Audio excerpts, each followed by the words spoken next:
Hello, ladies and gentlemen. This is Eddie Marcus here again. I got a message I'm going to bring to you. I'm calling it Born Again, but I want you to know that this message is not for anybody in the church, not for one soul that's in the church. I have been advocating for God for 40 years in the church, and I haven't seen one positive outcome from anybody in the church, and I know why. The basic reason is because the people in the church do not know God, especially if they're black. And most of the churches I go to are black, have no idea what God is. You see, the teachers of the gospel according to the Bible don't know God. White people did not know God when they came over here, taking the Indians' land and turning people into slavery. All they wanted was to do that, and they needed people to believe that it was true, so they put the Bible behind them to do it, because that is an indication that before their time, back hundreds of years, people were doing that, so they kept it going. And so we know that when Christianity got introduced to black people here in America, they were slaves. And they chose a house, what they would call a house nigger, to teach them to preach, or somebody out of the field to bring and teach them to preach. But nobody was going to preach to any black man about a power as magnificent as God unless he had been trained and brainwashed to accept everything that the white man had been teaching blacks to be slaves, teaching blacks to be docile and to be do-nothings. And so when people started listening to preachers talking about God, they were just listening to what the white man was saying about God, and it was just a tradition. Some of them believed it, some of them didn't, because they came from a history that was different from that. And so when time passed, the words continuously the same. People just started accepting that it was true, but the evidence was not there. And even in the modern days, when people started going to the seminary, what were they teaching in the seminary? They were teaching the same thing they were teaching all over the country. Nothing changed.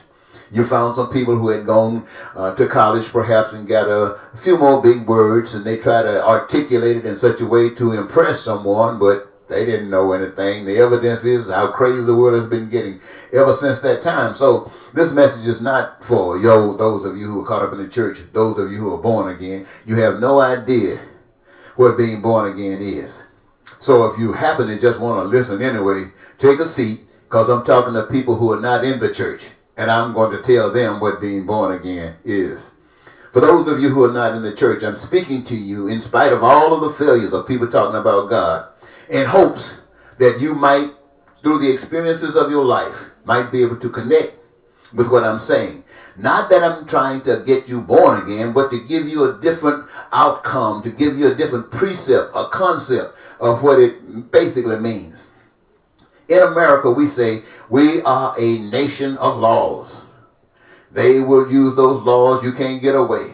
Look what's going on in the Congress today, talking about a nation of laws, a nation of laws. We can't let you get away with the laws, with breaking the laws. And you see Trump is getting, I've never seen anybody get away publicly like Trump has.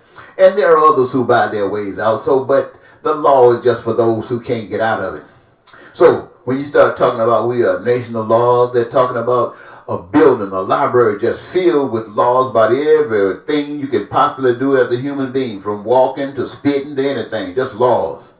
And then they got something they call a constitution, which is supposed to govern your conduct as a nation. Then they got what? The Supreme Court to make sure that every law that's challenged get a chance to be diagnosed by a party that has been given the authority to solidify whatever the outcome is that they want. So what I'm saying to you, what born again means. Born again means that people have been brought up believing in these laws, whether they work for them or not. They were accepting these, whether it made them rich or poor. Being born again means this, ladies and gentlemen, for some strange reason.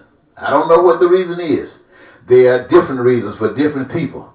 But what happens is the scale comes off your eyes. You can see. Your brain can comprehend what is actually going on. And what do you see? You see the truth. You see the fallacy of the law. You see how it has been used and manipulated, the law. And you see not only that, you see your way through it. And you accept your way through it. Now when it comes down to religion or God, the emphasis is that you accept another way that's totally different from the world, from a nation of laws, from the Constitution.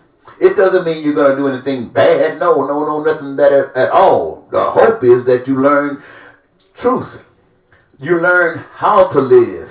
You want and you choose this different way of living. Born again means that you turn your back on the ways that we understand things to be, and you start living for a brand new way.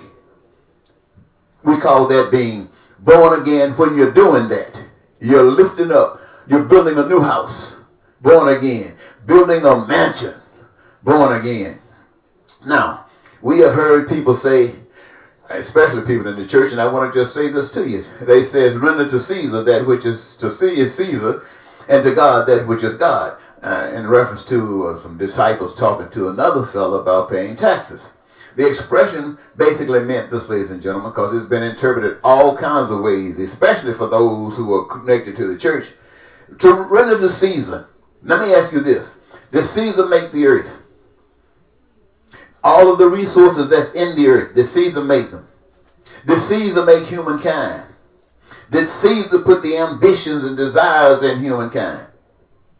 So when they say render to Caesar that which is Caesar, and to God that which is God, it's saying Caesar who spoke that message means Caesar has nothing. Caesar owns nothing. But now when they had that money on that with a picture on it, he said, whose picture is that? He said, that's Caesar. That means if you got that money, that means you're working for Caesar. And if you're working for Caesar, if your bread is based upon your work for Caesar, if your home is based upon your work for Caesar, if your life in every way that you go is based upon your work for Caesar, pay your taxes. Because you are Caesar's. You ain't not God. How many people go to church, require money to buy food, to buy clothing and shelter, to pay for education, to pay health care? How many people in the church do that? If they got some money, most of them do. I just put it like that. Most of them do.